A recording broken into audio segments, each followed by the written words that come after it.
How to fix PUBG Battlegrounds process has crashed. Now, in this video, I will show you how to fix that issue. Just follow a few easy steps.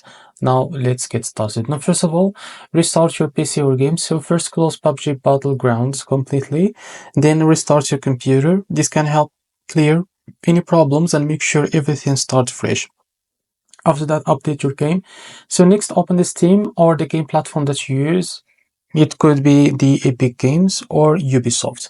And after that, make sure that PUBG is updated to the latest version, and sometimes crashes happen because the game is not updated. After that, check your drivers. So now check if your graphic drivers are updated.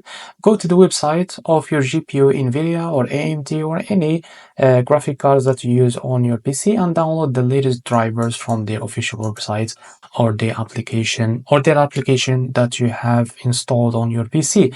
Now, outdated drivers can cause crashes, so it is important to keep them updated.